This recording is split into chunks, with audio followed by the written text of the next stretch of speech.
Sorry கொஞ்சம் late ஆகிட்டேன். இப்போ தான் நான் வெளியூர்லேருந்து வந்தேன். டைரெக்டாக வந்ததும் சரி சேஞ்ச் பண்ணிட்டு ஓடி வரலான்னு வந்தேன். ஆனால் நான் டிராஃபிக்கில் மாட்டிக்கிட்டேன். ரொம்ப சந்தோஷமாக இருக்கு இங்கே நிற்கிறதுக்கு. நிறைய பேருக்கு தெரியாது, ராதிகா மேடமுக்கே தெரியுமான்னு தெரியல எனக்கு. பட் நான் முதலா தமிழில் டயலாக் பேசி ஒரு கேமரா ஃபேஸ் பண்ணியிருக்கேன்னா அது ரேடான் காதல் பண்ணியிருந்தேன். தந்திரபூமின்னு ஒரு சீரியல் பண்ணியிருந்தேன் பல வருஷம் முன்னாடி. ஸோ அதுக்கப்புறம் அப்படியே அந்த ஜர்னி கண்டினியூ ஆச்சு. பல வருஷத்துக்கு அப்புறம் இப்போ திருப்பி அவங்க கூட நடிக்கிறதுக்கு கூட வாய்ப்பு கிடைச்சு இந்த ரேடானுக்காக பண்ணுறதுக்காக. சரத் சார் வந்து ஃபோன் பண்ணியிருந்தாரு ஒரு வாட்டி, இந்த மாதிரி இந்த கேரக்டர் ஒன்று இருக்கு நீ பண்ணணும் அப்படின்னாரு. அப்புறம் பேசி எனக்கு வந்து வசந்த பாலன் சார் பண்ணுறாருன்னு தெரிஞ்சதும் அது டெஃபினட்டாக அது வந்து சூப்பராக இருக்குன்றது தான் தெரியும். ஸோ சந்தோஷமாக அக்செப்ட் பண்ணேன். என்ன பண்ண போறேன்றது வந்து டேட்டால தெரியல எனக்கு அந்த டைம்ல. பட் பண்ணி முடிச்சதும் எனக்கு ரொம்ப சாட்டிஸ்ஃபேக்ஷனா இருக்கு. ஏன்னா ரொம்ப பிரமாதமா வந்திருக்கு. இந்த சீரீஸை வந்து ரொம்ப நல்லா இருக்கு. என் கேரக்டர் எனக்கு வந்து ரொம்ப பிடிச்சி நான் பண்ணியிருக்கிற ஒரு கேரக்டர். ஸோ ஐம் ஹோப்பிங் நீங்க எல்லாரும் அதை பார்த்து வந்து நல்ல பெரிய சக்சஸ் பண்ணி தரணும் எங்களுக்காக. And I like to thank everybody who was involved in the making of the movie. Thank you so much. நான் வந்து அந்த அந்த அவர் சீன் எல்லாமே ஹிந்தியில ஷூட் பண்ணும். அந்த தமிழ்ல டப் பண்ணுவார், ஹிந்தியில கரெக்ஷன் பண்ணுவார். அவர் என்ஜாய் பண்ணி நடிச்சார். ஒவ்வொரு தடவையும் கேள்வி வைப்பார். நாடா பட்டேக்கர் இப்படி கேள்வி வைப்பார், நான் கேள்விப்பட்டிருக்கேன். இது ஏன் இப்படி இருக்கணும், இது ஏன் இப்படி நான் நிக்கணும், இந்த கேரக்டர் இப்படி நிப்பானா நடப்பானா. ஆக்சுவலா அவரோட நான் ஒர்க் பண்ணப்ப ரொம்ப அவர் சொல்ற கரெக்ஷன்லாம் அவ்வளோ இன்ட்ரெஸ்டிங்கா இருக்கும். ஸோ நிஜமாவே நான் வந்து அவருடைய நிறைய ஆக்ஷன் படங்கள்ல பார்த்துருக்கேன். ஆனா இந்த டைமென்ஷனை ஆதிய மன்னன் சார்கிட்ட வந்து ஃபர்ஸ்ட் டைம் நான் பார்த்துருக்கேன். அந்த கேரக்டர் ரொம்ப சிறப்பா வந்துருக்கு அப்படின்னு நீங்க நம்புனீங்கன்னா, எழுத்துல இருக்கிறத கொண்டு வந்ததுல ஆதித்ய மன்னன் சாரோட ஒரு ரோல் வந்து பிரமாதம். ஸோ தேங்க்ஸ் ஆதித்ய மன்னன் சார். நிறைய நார்த் இந்தியாவில் ஷூட் பண்றப்பெல்லாம் அவ்வளோ அழகா கேரி பண்ணுவார். நாங்கள் லோகதாதாவோட ஒரிஜினல் மார்க்கெட்ல ஷூட் பண்ணோம், ஹிடன் கேமரால. காலையில இருந்து சாயங்காலம் வரைக்கும் அந்த மார்க்கெட்ல முன்ன பின்ன நடந்துகிட்டே இருக்கணும். நான் வந்து என் அசிஸ்டன்ட் ரைடர் போன்ல பண்ணி சொல்லுவேன், சார் காஸ்டியூம் சேஞ்ச் சொல்லிடுறேன். அப்படியே ரோட்ல போய் ஒரு வாரமா காஸ்டியூம் சேஞ்ச் பண்ணிட்டு மறுபடியும் நடக்கணும் இப்படின்னு அவ்வளோ ஹெல்ப் பண்ணி அவ்வளோ பியூட்டிஃபுல்லா பண்ணி கொடுத்தாரு. Thanks Adhiman sir. அங்காடி திருமுதல் அநீதி வரை சமூகம் சார்ந்த சமூகத்தின் விளிம்பு நிலை கதைகளை நெஞ்சில் ஏந்தி கொடுக்கும் படைப்பாளி. உலகெல்லாம் ஊரெல்லாம் உள்ளுக்குள் இருக்கும் அரசியலை சுவாரஸ்யம் குறையாமல் தலைமைச் செயலகம் மூலம் தரமான படைப்பை தந்த இயக்குனர் வசந்த பாலன் அவர்களை உங்கள் முன் பேச அழைக்கிறோம்.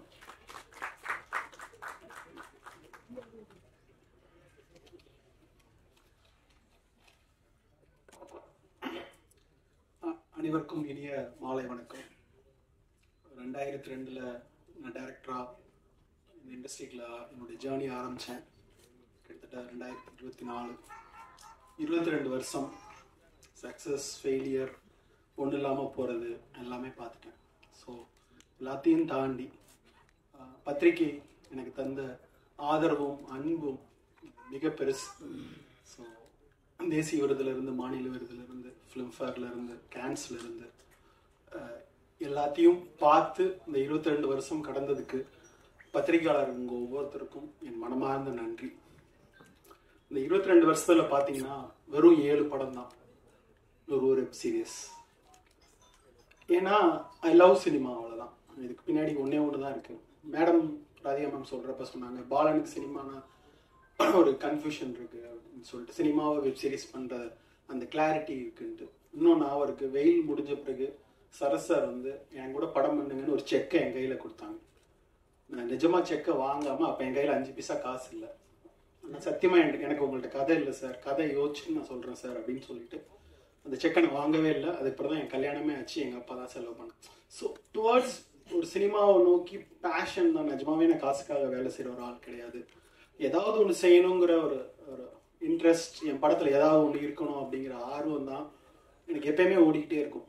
நம்ப மாட்டீங்க, அங்காடி திரு ரங்கநாத் ஸ்ட்ரீட்டில் ஷூட் பண்ண முடியுமான்னு யாருக்குமே தெரியாது. ஆனால் நான் ஒரு கதையை வச்சுட்டு உட்காந்துட்டு இருந்தேன் முட்டாள் மாதிரி. ஆனால் அது நடந்துச்சு. ஒன்று சத்தியமாக நீங்கள் நம்புனீங்கன்னா எப்பயுமே அது நடக்கும். அது நான் வந்து என் வாழ்நாள் ஃபுல்லாக பார்த்துருக்கேன். சங்கர் சார்ட்ட பார்த்துருக்கேன். ஒரு அவ்வளோ பெரிய பட்ஜெட் அது நடக்கும். எனக்கும் அது நடக்குமானோ எனக்கு அங்காடி திரு நடந்துச்சு. வெயில்ல விருதுநகர்ல எல்லாம் ஷூட் பண்ண முடியாதுன்னு நண்பன் வரதராஜன் சொன்னான். பண்ணுவோம், என்ன நடக்குதுன்னு பார்ப்போம். முதல்ல கேமரா எடுத்துட்டு விருதுநகர்ல நான் ஷூட் பண்ணேன். அந்த விஷுவல்ஸ் இன்னும் விருதுநகரை வந்து புதுசா மலர்த்தி நிற்குது. ஸோ இப்படிதான் என்னோட ஜேர்னி. அதனால எனக்கு எப்பயுமே எனக்கு வந்து சினிமாங்கிறது முக்கியமான விஷயம். அது டாப்ல இருந்து பாட்டம் வரைக்கும் 100வது நாள் வார்போஸ் ஓட்டுற வரைக்கும் அந்த படத்தை நானா சுமந்துட்டு அலைகிற ஒரு ஆளாக தான் நான் எப்பயுமே இந்த சினிமாவில் இருந்திருக்கிறேன், இருப்பேன். இப்படியே என்னை சினிமா இன்னும் வச்சிருக்கும்னு நம்புறேன். உங்களுடைய அன்பால நான் நினைக்கிறேன். அந்த அன்புக்கு நன்றி. தலைமைச் செயலகம் ஒரு சடன் ஆஃப் ஆல் ஒரு கோவிட் லாக்டவுன் ஸ்டார்ட் ஆகிறப்ப ராதிகா மேம் எனக்கு ஃபோன் பண்ணாங்க. பலன் இந்த மாதிரி ஒரு சிஎம் பற்றி ஒரு கதை இருக்குது, நீங்க பண்ண முடியுமா அப்படின்னு கேட்டாங்க. அந்த கதையை நான் கேட்டேன். கண்டிப்பா அவங்கள்ட்ட சொன்ன மாதிரி இந்த கதையை பண்ண நம்ம ஊர்லயே இருக்க முடியாது மேடம் அப்படின்னு சொன்னேன்.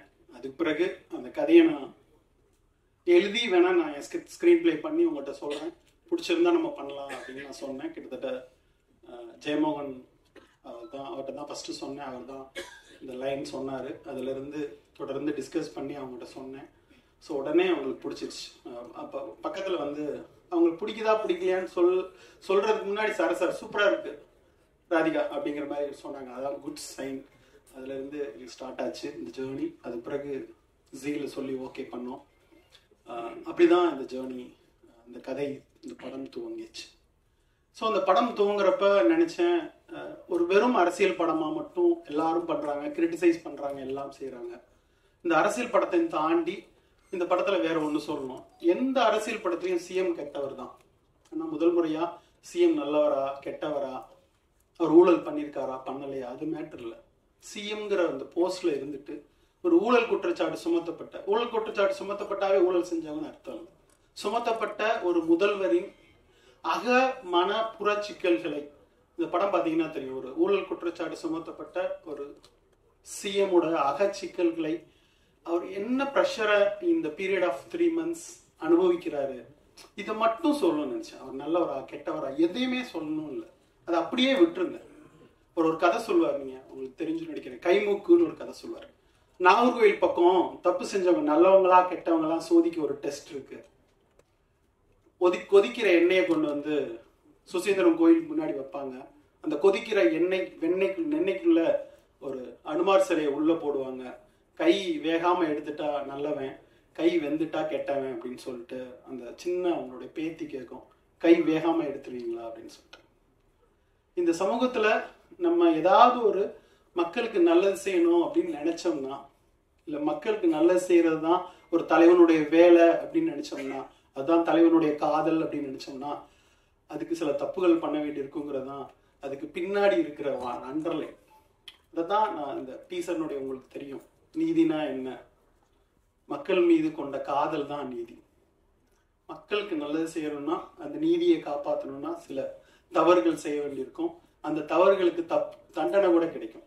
அதை சட்டம்னு சொல்லணுமே தவிர நீதின்னு சொல்லக்கூடாதுன்னு ஒரு இடத்துல சொல்லியிருப்பேன். இது மாதிரி இந்த படம் முழுக்க அரசியலையும் தாண்டி நிறைய விஷயங்களை எனக்கு பேசுறதுக்கு ஒரு இடம் இருந்துச்சு.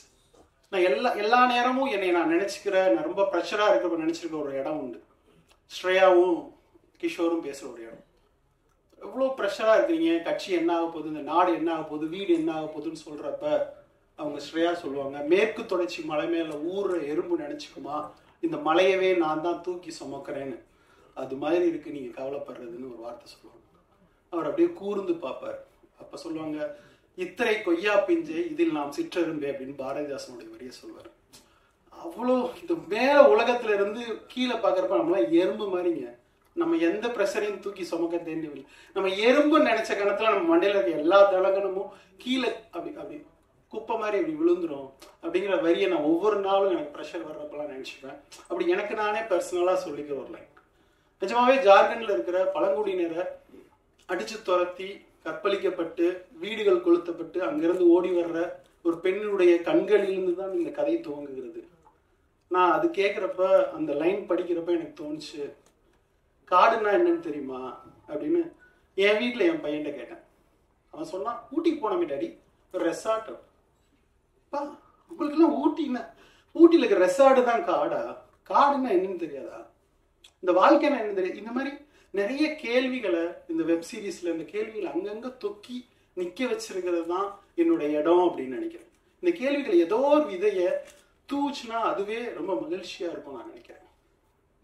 ரெண்டாவது, ஒரு 3 வருஷத்துக்கு முன்னாடி எனக்கு இந்தியாவில் இருக்கிற எல்லா மாநிலங்களுக்கும் சென்று வருகிற ஒரு வாய்ப்பு இருந்துச்சு. எல்லா மாநிலத்துக்குள்ளேயும் நூக்கன் கார்னர் போற ஒரு லொகேஷன் ஹண்டிங் இருந்துச்சு. அதுக்கு நான் போறப்பதான் எனக்கு தெரிஞ்சு தமிழ்நாடு டாப்ல இருந்து பாட்டம் வரைக்கும் அவ்வளோ முன்னேறி இருக்கு. ஆரம்ப சுகாதார நிலையத்துல இருந்து, மெடிக்கல்ல இருந்து, ரோடுல இருந்து அவ்வளோ முன்னேறி. ஜார்க்கண்ட்ல எல்லாம் ஒரு பெட்ரோல் பங்க்ல பார்த்தேன், ஒரு டாக்டர் உட்கார்ந்து இருக்கிறார். ஒரு டேபிளை விரிச்சு நம்ம ஊர்ல லாட்டரி டிக்கெட் விற்கிற மாதிரி மாத்திரையை 10 மாத்திரையை வச்சுட்டு உட்கார்ந்துட்டு இருக்காரு. நான் பீகார்ல ஒரு இடத்துல ஒரு வில்லேஜ்ல கேட்டேன், ஒரு சமூக ஆர்வலர்கிட்ட கேட்டேன், அப்ப என்ன பிரச்சனைக்காக வந்திருக்கிறேன் அப்படின்னு. ஒரு பொண்ணு ஒரு அண்ணன் கல்யாணம் பண்ணி கூட்டிட்டு வந்திருக்கான். அவங்க வீட்டுல இருக்க எல்லா ஆம்பளைங்களும் அந்த பொண்ணை பலாத்காரம் பண்ணிட்டாங்க. அந்த பொண்ணு இப்படி பலாத்காரம் பண்ணாங்க, என்ன செய்யறதுன்னு கேட்டுச்சான். இப்படி ஒரு இடத்துல தான் இந்தியாவில் இருக்கிற வேற எல்லா மாநிலங்களும் இருக்கிற சமூக நீதி அரசியல் இருக்கிறது. நான் நம்ம ஊர்ல ஒரு வயசான பாட்டியை போய் கிராமத்துல போட்டோ எடுத்தா, எடுவட்ட நாய் அங்கிட்டு போடா இப்படின்னு சொல்ற இடத்துல எந்த அரசியல் கட்சின்னு சொல்லுங்க, அதையும் தாண்டி 50 ஆண்டு காலம் நம்மளை தமிழ்நாட்டில் வழி நடத்தின பெரியாரிய, மார்க்சிய, அம்பேத்கரிய அரசியல் கொண்டு வந்து நிப்பாட்டிருக்கு. பிறந்த குழந்தை வயிற்றுக்குள்ள இருக்கிறதுல இருந்து ஒருவன் செத்து போற வரைக்கும் அவன் வளர்வதற்கான சட்டங்களை இந்த அரசாங்கம் வகுத்திருக்கு. அடுத்து அந்த பதவிக்கு யார் வந்தாலும் சரி, வராட்டிலும் சரி, ஒவ்வொருத்தருக்குமான ஒரு அரசியல் பாதுகாப்பை ஒரு அரசாங்கம் வழங்கி இருக்குன்னு தோணுச்சு. என்ன ஊழல் இருந்தாலும் இந்த அரசாங்கம் இதை வழங்கி இருக்குன்னு எனக்கு சந்தோஷமா இருந்துச்சு. இன்னும் இந்த பொலிட்டிக்கலுக்குள்ள இந்த அரசியலை கூர்ந்து பாக்குறப்ப இந்த உலகத்திலேயே ஜனநாயகத்தை விட சிறந்த ஆட்சி முறை எதுவும் இல்லைன்னு எனக்கு தோணுச்சு. ஜனநாயகத்தை கட்டமைக்கணும்னா ஊழல் நிறைந்ததா தான் இருக்கும். ஆனா மக்களுக்கு நலன் போய் சேரும். எப்படி நலன் போய் சேரும்? எதிர்கட்சி ஸ்ட்ராங்கா இருக்கும். இந்த கட்டமைப்பு தான், இந்த கட்டமைப்பை தான் நம்ம ஒவ்வொரு முறையும் தவற விடாம காப்பாத்திக்கணும். ஜெயிக்கிறவங்களுக்கு மட்டும் இல்ல, எதிர்கட்சியை உட்கார வைக்கிறவங்களும் சேர்த்து ஓட்டு போகணுங்கிற இந்த அரசியலை ஒரு படம் சின்னதா பேசினா போதும், ஒரு வெப்சீரிஸ் சின்னதா பேசினா போதும், ஒரு லாங்குவேஜ் பேசினா போதும், நம்ம இருக்கிற பத்திரிகைகள், கலை, இலக்கியம் எல்லாமும் சேர்ந்து ஒரு மனுஷனை பொலிட்டிசைஸ் ஆக்கிட்டாவே அவன் ஒரு கட்டத்துல போய் நிற்பான். நான் நியானால ஒரு ஷோல பார்த்தேன், ஒரு கைகாலெல்லாம் மாதிரி உடல் குறைபாடு கொண்ட ஒரு சின்ன குழந்தை. அந்த குழந்தைக்கு 21 வயசு ஆயிடுச்சு. அந்த குழந்தை பிறந்ததுல இருந்து அந்த அம்மா ஸ்கூலுக்கு தூக்கிட்டு போய் விட்டு விட்டு விட்டு விட்டு விட்டு வேலை செய்யுது அப்படின்னு இந்த ஷோ முடிகிறப்ப 21 வயசு வரைக்கும் அது செஞ்சுக்கிட்டு இருக்கு. இப்ப அந்த அம்மாவுக்கு 70 வயசு ஆயிடுச்சு. அப்ப கோபிநாத் அவர்கள் கேட்கிறாங்க, ஏமா அப்படின்ட்டு. அவன் காலில் நிக்கணும்ல, படிச்சாதானே அவன் காலில் அவன் நிக்க முடியும். இந்த சொல்ற அரசியலை 70 ஆண்டு காலம் பெரியாரும் தொடர்ந்த அரசியலும் நமக்கு ஏதோ ஒரு விதத்துல நம்ம ஜீன்ல, நம்மளுடைய பேச்சுல, நம்மளுடைய குரல்ல, நம்ம டீ கடைகள்ல, நம்ம பத்திரிகைகள்ல ஏதோ ஒரு விதத்துல புகுத்திக்கிட்டே இருக்கு. நம்ம பேருக்கு பின்னாடி ஜாதியை போடாம இருக்கிறதே ஒரு அரசியல் தான் நான் நினைக்கிறேன். நீ என்ன ஜாதின்னு கேட்காம இருக்கிறதே ஒரு அரசியல் தான் நினைக்கிறேன். சோ ஏதோ ஒரு விதத்துல இது ஒரு நுனி, ஒரு புள்ளி இது இந்த வெப் சீரிஸ் நகர்த்தினாலே நான் ரொம்ப மகிழ்ச்சி அடைவேன்னு நினைக்கிறேன். இப்படி ஒரு அருமையான ஒரு களத்தை பேசுவதற்கான, ஒரு சூழலை பேசுவதற்கான வாய்ப்பை எனக்கு வழங்கிய ராதிகா சரத்குமார் அவர்களுக்கும் சரத் சார் அவர்களுக்கும் மனமார்ந்த நன்றி. சரத் சார் அவ்வளோ இழுத்து போட்டு செய்வாருன்றப்ப ரொம்ப நிஜமாவே சரத் சாரதோட தான் இந்த வெப் சீரிஸே பண்ணணும்னு நினைச்சேன். அது பல காரணங்களால் முடியல. ஸோ அவ்வளோ சரத் சார் இழுத்து போட்டு ப்ராஜெக்ட், எல்லா ப்ராஜெக்டும் நீங்க 2 வருடங்கிறது ஈஸியான ஒரு ஒர்க்கு தான். அதை தாண்டி இது நடந்துச்சு. அதை இழுத்துட்டு போனோம் நாங்க. பாரதி ஜாசப் சார் சொல்லுவார், டைரக்டருங்கிறவன் பனிமலையில சறுக்குல நான் இழுத்துட்டு போற மாதிரி நாக்கு தங்க ஓடிக்கிட்டே இருப்பான்னு சொல்லிட்டு அதை நாங்க மொத்தமா தோல்ல சுமந்து இழுத்துட்டு போனோம். இந்த வெப் சீரிஸ் ஓகே பண்ண ஜி நிறுவனத்திற்கு மனமார்ந்த நன்றி. சிஜு சார், நான் முதல்ல அவர்கிட்ட கதையை நரேட் பண்ண உடனே ரொம்ப நல்லா இருக்கு பாலன் அப்படின்னு சொல்லி அதை என்கரேஜ் பண்ணாங்க. அதுக்கு பிறகு கௌஷிக், அப்புறம் முக்கியமாக கலை. இந்த 3 பேர் தான் இந்த வெப் சீரிஸ்க்கான பேக் கிரிட்டிக் விமர்சனம் அப்படின்னு தொடர்ந்து அதை வந்து புஷ் பண்ணிக்கிட்டே இருந்தாங்க. அவங்க 3 பேருக்கும் சிஜு சார் இங்கே வரல, சிஜு சாருக்கு மனமார்ந்த நன்றி. அவ்வளோ என்கரேஜிங்கான வார்த்தைகளாக இருக்கும். இவ்வளோ பொலிட்டிக்கலான ஒரு விஷயத்த வேற ஓடிடியில் பண்ணியிருக்க முடியுமான்னு கூட எனக்கு தெரியல. அதை வந்து ஒரு தைரியமாக வந்து அங்கீகரிச்சார். அப்புறம் என்னுடைய கேஸ்டிங் பல விஷயங்களை அவர் அங்கீகரிச்சார். ஈவன் கௌஷிக் ஷூட்டிங் வந்து என்கரேஜ் பண்ணுவார், சரியாக இருக்குன்னு சொல்லுவார், பல விஷயங்கள் சொல்லலாம். கலை ஒரு ஏடி மாதிரி கலை வந்து இந்த வெப் சீரிஸ் முழுக்க வேலை பார்த்தாரு. ராமதாஸ் சாரோட பையன், பியூட்டிஃபுல்லான ஒரு பையன். ஸோ 3 பேரும் ரொம்ப அவங்களுக்கு நன்றி. அப்புறம் ரேடன், சுபா வெங்கட் மேம் இங்கே வந்திருக்காங்களான்னு தெரில. கிட்டத்தட்ட ஒரு 3 வருஷம் என் கூட ரொம்ப பாடுபட்டாங்க. என் கோபம் எல்லாத்தையும் நான் அவங்ககிட்ட தான் காமிப்பேன். ரொம்ப இதனுடைய ஆரம்பத்திலிருந்து அவங்க கூடவே இருந்தாங்க. Thanks madam. அப்புறம் நிஜமாவே ரேடனுடைய வாரிசாக நான் நினைக்கிறேன் பூஜா சரத்குமார் அவர்களே. அவ்வளோ 2 மணி 3 மணி 4 மணி சளைக்கவே மாட்டாங்க, ஃபோன் எடுத்து வைக்கவே மாட்டாங்க, பேசிக்கிட்டே இருப்பாங்க. ஐயோ வைங்க அப்படின்னு அழ வேண்டியிருக்கும். ஸோ பூஜா, அப்புறம் கிருஷ்ணா, கோவமே படாத மனுஷன். கோவம்னா என்னன்னே தெரியாது. நிஜமாவே கிருஷ்ணாவுடைய அந்த குணாதிசயத்துக்கு கிருஷ்ணா இன்னும் வெகு தூரம் போகக்கூடிய ஒரு சக்தி அவருக்கு இருக்குன்னு நான் நம்புறேன். யாரு கூட எந்த சண்டையும் இல்லைங்க ஒரு ப்ராஜெக்ட்ல.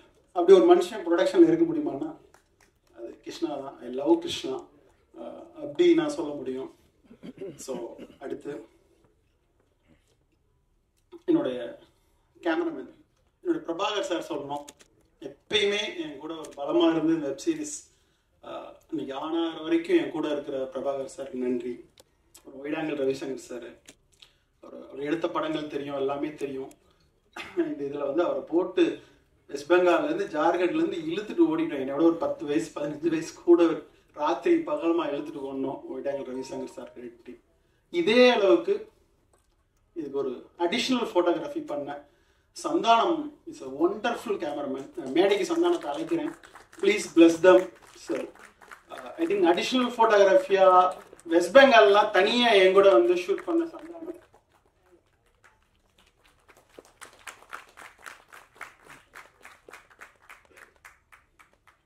சந்தானத்துக்கு நன்றி. அப்புறம் ஆர்டர் சசி, பட்ஜெட்டே இல்லை சார், பட்ஜெட்டே இல்லைன்னு புலம்பிட்டே இருப்பார். ஆனால் காலையில் எல்லாமே தலைமைச் செயலகமே ரெடி ஆகிடும். சசிக்கு நன்றி. அப்புறம் ஜெயமோகனுக்கு நன்றி. அப்புறம் என்னுடைய டைலாக் ரைட்டர்ஸ், புதிய பருதி ஒரு ஒண்டர்ஃபுல் டைலாக் ரைட்டர். நீங்கள் பார்க்குற டைலாக்ல அவ்வளோ அழகாக இருந்துச்சுன்னா அது காரணம் அவர் தான். அப்புறம் வந்து பர்ணிகிரி, அப்புறம் வந்து ஜீவா அவர்கள். அப்புறம்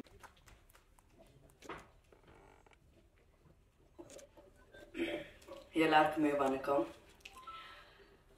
Thank you Vasantha Balan sir for giving me this phenomenal opportunity to come back and to prove that women still have a place in this industry. Like I said earlier, it takes a very confident and a secure man in the madri or character for him to write a character like this for a woman. In today's day and age, we see that when the man takes it all, when it's so dominated by the men, we as women, we as actors have a very small place in it all. So in all of that, somewhere in between, there is a person like Vasantha Balan who writes such a strong, emotional and sensitive character like Kotravai.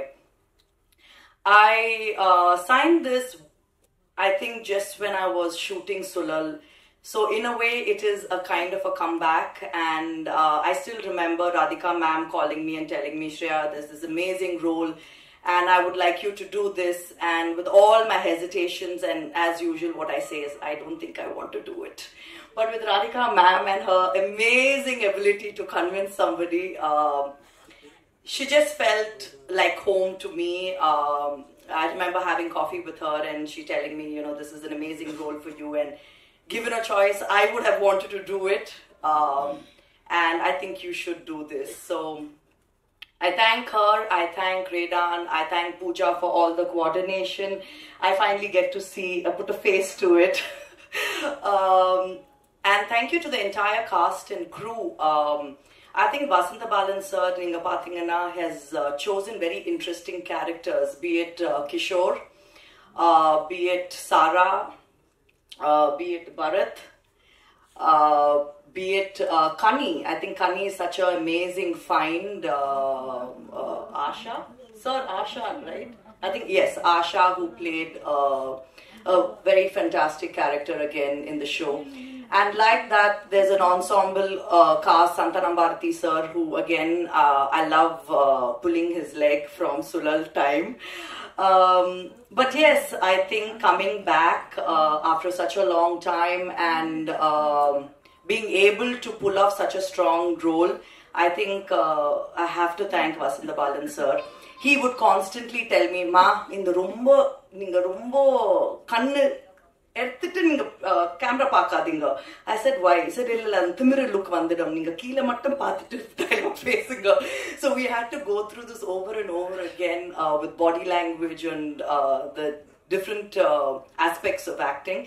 But thank you so much, sir. Reuniting with you after Veil has been nothing but an absolute pleasure. Thank you so much, and I thank all of you. Thank you. Thank you, Shreya. அனைவருக்கும் வணக்கம். இந்த web சீரியலில் வந்து எனக்கு இது 2வது web serial. முதல் serial சுழல் ஒன்று பண்ணேன், இதுதான் 2வது. இதுக்கு என்னை கூப்பிட்ட வசந்த பாலன் அவர்களுக்கு முதல்ல நன்றி தெரிவிச்சுக்கிறேன். ராதிகா மேடத்தோட முதல் சீரியல் பண்ணது வந்து ராதிகா மேடத்தோட தான். நான் மறுபிறவின்னு ஒரு சீரியல் அவங்க ரேடனில் பண்ணோம். அதுக்கப்புறம் நிறைய சீரியல் பண்ணிட்டேன். வெப் சீரியல்ங்கிறது இதுதான் 2வது சீரியல். எனக்கு ஒரு நல்ல ஒரு மினிஸ்டர் கேரக்டர் ஒன்று கொடுத்தாங்க. கிஷோர் சாரோட ஒரு உயிர் நண்பராகவும் அவருக்கு இப்போ பக்கவாரமாக இருக்க மாதிரியும், அடுத்து ஷேர் ரெட்டி அவங்களுக்கு சப்போர்ட் பண்ணுற மாதிரி ஒரு கேரக்டர் கொடுத்தாங்க. நல்லா இருந்தது. இதில் நிஜமாக இவங்க சொன்னபடி இந்த அசிஸ்டன்ட் டேரக்டர்லாம் ரொம்ப கஷ்டப்பட்டாங்க பாவம். ஏன்னா அவங்க அந்த க்ரௌடு அதெல்லாம் மேனேஜ் பண்ணி ஒர்க் பண்ணுறது ரொம்ப கஷ்டம். அசிஸ்டன்ட் டேரக்டர் இருந்தால் தான் அதோட கஷ்டம் தெரியும். வசந்த பாலன் ரொம்ப கம்ஃபர்டபுளாக வச்சுருந்தார் எங்களெல்லாம். எல்லா ஆர்டிஸ்ட்டுமே ரொம்ப கம்ஃபர்டபுளாக என்ன ரொம்ப ஃபோர்ஸ் பண்ணாமல் எது உங்கள் எப்படி இயல்பாக இருக்க முடியுமோ அப்படி இயல்பாக எங்களை நடிக்க வச்சார். அவருக்கு நன்றியை தெரிவிச்சுக்கிறேன். அதே மாதிரி கவிதா பாரதி சார், அந்த தெலுங்கு மினிஸ்டர் எல்லாருமே நல்லா கோஆப்ரேட் பண்ணாங்க. மெயினாக ஸ்ரேயா ரெட்டி ரொம்ப பிரபலமாக பண்ணியிருந்தாங்க அந்த படம். அதே மாதிரி நம்பீசன் அந்த வரல, நம்பியார் ரமேஷன் வரல, அவங்களும் அவங்களோட கேரக்டர் ரொம்ப பிரபலமாக பண்ணியிருந்தாங்க. நாங்கள் ஷூட்டிங்கில் பார்த்தது தான், இன்னும் நாங்கள் சீரியல் ஃபுல்லாக பார்க்கல, 17 தான் பார்க்க போகிறோம். ஸோ எல்லாருக்கும் என்னுடைய நன்றியை தெரிவிச்சுக்கிறேன். வணக்கம், நன்றி.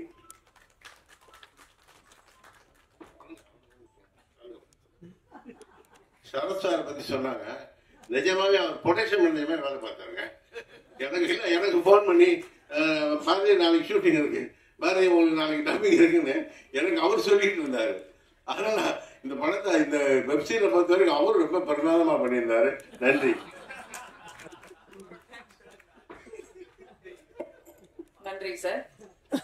காதலும் செய்வார், காவலும் செய்வார். அவர் யார்? நடிகர் பரத் அவர்களை இப்போது பேச அழைக்கிறோம்.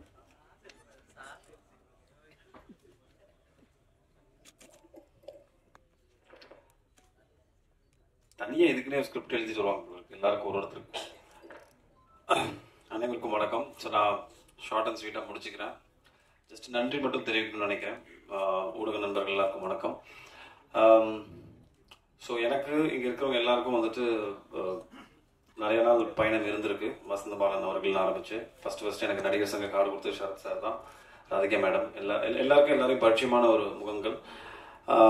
ZEE5 என்னோட கெரியருக்கு ஒரு முக்கியமான ஒரு டிஜிட்டல் பார்ட்னர்ஸாக அவங்க இருந்திருக்காங்க. என்னோட படங்கள் இருக்கட்டும், இப்போ இருக்கிற அந்த மிகப்பெரிய வெப் சீரீஸில் அவங்க பண்ணியிருக்கிற ஒரிஜினல்ஸாக இருக்கட்டும். ஸோ எல்லாருக்கும் நான் நன்றி தெரிவிச்சுக்கிறேன். எனக்கு வந்துட்டு பர்சனலாக வசந்த பாலன் சார் இதை அப்ரோச் பண்ணி என்னை கேட்டபோது எங்களுக்குள்ள ஒரு மியூச்சுவல் ரிலேஷன்ஷிப் பயங்கரமாக ஒரு 10-15-12 வருஷமாக இருக்குது. ஸோ கண்டிப்பாக தெரியும் இந்த வெப் சீரிஸ் ஒரு நல்ல பிரம்மாண்டமாக நல்ல ஒரு வெப் சீரிஸாக வருங்கிறது எனக்கு நல்லாவே தெரியும். பட் அவர் சொன்ன மாதிரி இதில் ப்ராக்டிக்கல் டிஃபிகல்ட்டிஸ் என்னென்னா, காஸ்டிங் வைஸ் பார்த்தீங்கன்னா ஃபஸ்ட்டு என்கிட்ட கதையை சொன்னதுக்கப்புறம் வந்துட்டு காஸ்டிங் கேட்டதுக்கப்புறம் எப்படி சார் இதை கோஆர்டினேட் பண்ணி பண்ண போகிறீங்க, ஏன்னா எல்லா ஆக்டர்ஸும் ஒரு விதத்தில் இப்போ பிஸியாக இருக்காங்க, இது எல்லாத்தையும் மொத்தமாக எடுத்துகிட்டு வரணும், ப்ரொடக்ஷன் வேல்யூ எல்லாம் சேர்த்து வெறும் சென்னையில் மட்டும் ஷூட் பண்ணுற சீரீஸ் இல்லை அது. அப்படிங்கும்போது அதுக்கான டைம் தான் அந்த ஒரு வருஷம் 1.5 வருஷம் ஆச்சு. பட் சத்தியமாக சந்தான பாரதி சார் சொன்ன மாதிரி hats off to Sarath sir. பர்சனலாக ஒவ்வொருத்தருக்கும் ஃபோன் பண்ணி, ஏன்னா நம்ம ப்ரொடக்ஷன் மேனேஜர் ஃபோன் பண்ணால் வேறு யாராவது ஃபோன் பண்ணால் கூட அப்படி இப்படின்னு கொஞ்சம் தட்டி கழிச்சிடலாம். சாரே அடிப்பார் நேராக, பாஸ் எங்கே பாஸ் இருக்கீங்க அப்படிம்பாரு. ஐயோ சார் சொல்லுங்கள் சார் அப்படிம்பேன். நாளைக்கு டப்பிங் கொஞ்சம் முடித்து கொடுத்துட்டீங்கன்னா நல்லா இருக்கும் பாஸ் அப்படின்னு ஆரம்பிப்பார். ஸோ அந்த லெவலுக்கு உட்காந்து ஒவ்வொருத்தரும், சரத் சார் மட்டும் இல்லை எல்லாருமே வந்துட்டு இதில் மெனக்கெட்டு ஒர்க் பண்ணியிருக்காங்க. Especially direction team, assistant directors எல்லாருமே வந்துட்டு ரொம்ப மெனக்கெட்டு ஒர்க் பண்ணியிருக்காங்க. ஸோ எல்லாரும் சொன்ன மாதிரி இது ஆக்சுவலி இந்த குரூப்போட காம்பினேஷன் எனக்கு சுத்தமாக கிடையாது. ஸோ அதனால் நான் தனி ட்ராக் படத்தில் ஐ திங்க் ஸ்ரேயாவோட மட்டும்தான் எனக்கு காம்பினேஷன் இருந்தது. ஸோ மணிகண்டனா ஒரு ஒரு ஒரு போலீஸ் காப்பாக வந்துட்டு உங்கள் எல்லாரையும் பிடிக்க வச்சிருக்குன்னு நம்புகிறேன். ஸோ வெப் சீரிஸ் நீங்கள் எல்லாம் பார்த்து பேர் ஆதரவு தரணும். ஸோ நானுமே ஆக்சுவலாக I'm quite looking forward to it. 17th அன்னைக்கு பார்க்கணுன்னு இருக்கேன். So please do support us. Thank you. அறியப்பட்டவர், அழைக்கப்பட்டவர், doctor, judge, minister, chairman, lawyer, chief minister என்று சிறப்பான நடிப்பை தந்தவர் இயக்குனர், இயக்குனர்களின் நடிகர் சந்தான பாரதி அவர்களை இப்போது பேச அழைக்கிறோம்.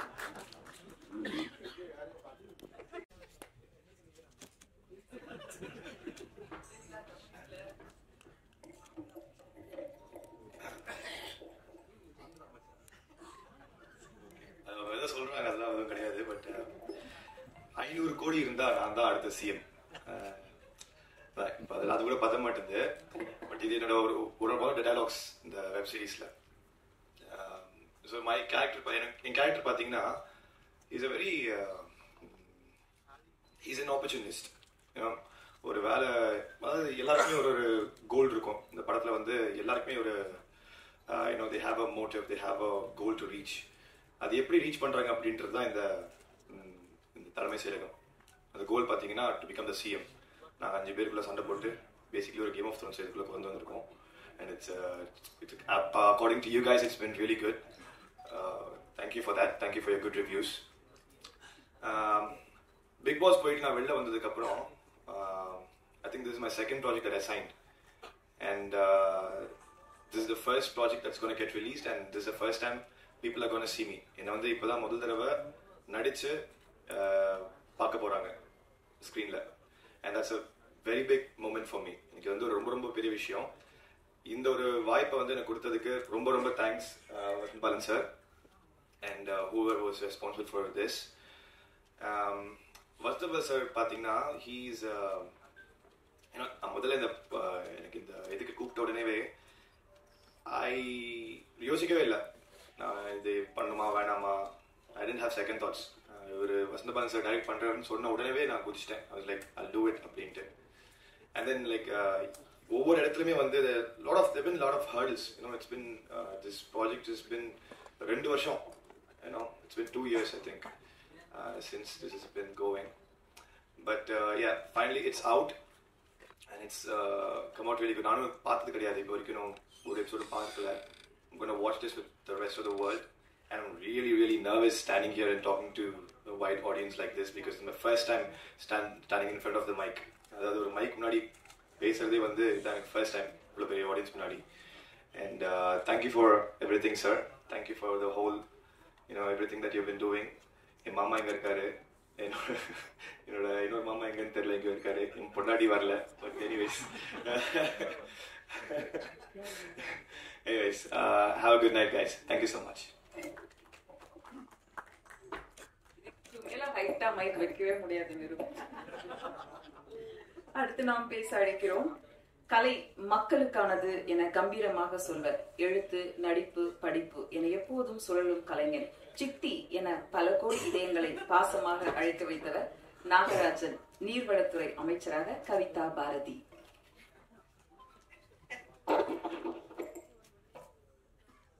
மேடையில் இருக்கிற எங்களுடைய முதலாளி அம்மா உள்ளிட்ட அனைவருக்கும், ஊடகத்துறை நண்பர்களுக்கும் வணக்கம். நான் இந்த மேடையில் வெறும் நடிகனாக மட்டுமல்லாது ரேடன் சார்பாகவும் தி தமிழ் சார்பாகவும் வந்து நிற்கிறேன். ரேடனோடு எனக்கு 25 ஆண்டு கால பந்தம், ஜி தமிழோடு 7 ஆண்டு கால பந்தம். முதல்ல சித்தி தொடருக்கு எழுத கூப்பிட்டாங்க. அந்த தொடர் 42 டிஆர்பிகளோடு இந்தியாவில் மட்டுமல்ல ஆசியாவிலேயே உலகத்திலேயே அதிக டிஆர்பி பெறுகிற ஒரு தொடராக சித்தி வந்தது. எதை செய்தாலும் அதை ஒரு வெற்றிகரமான ஆக்குவது ராதிகா மேடம், ரேடன் அதனுடைய வழக்கம். அதுபோலவே இந்த வலைத்தொடர் மிகப்பெரிய வெற்றியை பெறும் என்று நான் நம்புகிறேன். இந்த தொடர் எப்படி இருக்கும்னு சொல்றதுக்கு உங்களுக்கு தான் தெரியும், எங்களுக்கு தெரியாது. ஏன்னா நாங்கள் இன்னும் அதை முழுசா பார்க்கல. எங்களுக்கு நடித்த அனுபவங்கள் மட்டும்தான் இருக்கு. அவங்க சொன்ன மாதிரி இது வெப் சீரிஸ் வலைத்தொடர்னு எதுக்கு பேர் வச்சாங்கன்னு தெரியல. இதுக்குள்ள வந்தா வெளியே போறது ரொம்ப கஷ்டம், அது முடிச்சு வெளியே வர்றது அந்த அளவுக்கு சிரமங்கள். இதுல வந்து நிறைய நடிகர்கள், நிறைய கதை களங்கள் இந்தியா முழுக்க போய் எடுக்கிற அளவுக்கு இருந்தது. அது ரொம்ப துணிச்சலோட எடுத்தது. அவங்களுக்கும் இயக்குனர் வசந்தபாலன் அவர்களுக்கும் மிகப்பெரிய வெற்றி. அதுவே வெற்றி எடுத்தது. நான் முதல்ல நன்றி சொல்லணும்னா, என்னை பார்த்தோன்னே என்னை மீண்டும் மீண்டும் காவல்துறையாக சித்தரிக்காமல் ஒரு கண்ணியமிக்க அரசியல்வாதியாக அழைத்ததற்கு நான் வசந்தபாலன் அவர்களுக்கு நன்றியை தெரிவித்துக் கொள்கிறேன். மேம் சொன்னாங்க, அந்த மாதிரி முதல்ல அவர் வந்து ரொம்ப சிரமத்தில் இருந்தார். பார்த்தா அவரே வந்து ரொம்ப பீதியில் இருப்பார் இயக்குனர். என்ன சார், ஒரு நாளைக்கு 4 நிமிஷமெல்லாம் எடுக்க வேண்டியது இருக்குன்னாரு. நாங்கெல்லாம் 45 நிமிஷம் எடுக்கணுங்க சீரியல்ல. 4 நிமிஷமெல்லாம் ரொம்ப சின்னதுதான், எடுங்க அப்படின்னு. எந்த இடத்துலையும் அவர் வந்து காம்ப்ரமைஸ் ஆகாம அதை வந்து எடுத்தாரு. கூட ரவிசங்கரோடு நான் பத்திரிகைக்காரனாக இருந்தபோது புகைப்பட கலைஞராக கூட வந்திருக்கிறார். நான் நடிகனாக நிற்க அவர் நமக்கு லைட் செய்யறது வந்து எனக்கு ரொம்ப ஆணவமா இருந்தது பார்க்க. மற்றும் உதவி இயக்குநர்கள் புவன் அமன்ராஜ் அவர்கள்லாம் ஒத்துழைச்சாங்க. எனக்கு இந்த கதையை சொல்லும் போதே ஒரு பக்கம் பார்த்தால் சந்தன வாசனை, இன்னொரு பக்கம் பார்த்தால் ஜவாது வாசனைங்கிற மாதிரி இந்த கதை பாதி தமிழ்நாட்டில் நடந்த கதை போலவும், மீதி ஆந்திராவில் நடந்த கதை போலவும், இன்னும் வேறு வேறு இடங்களில் நடந்த ஒரு உண்மை கதைகளை கொண்டு ஒரு புனைவை மிகவும் திறம்பட செய்திருக்கிறார்கள். எனக்கு தெரிந்து ஒரு செல்வமணி சார் மாதிரி இதுல ஒரு அரசியலை முழுமையாக முதலில் தமிழில் ஒரு வலைத்தொடராக, ஒரு பரபரப்பான வலைத்தொடராக இதுதான் முதல் என்று நான் நம்புகிறேன். இந்த தொடர்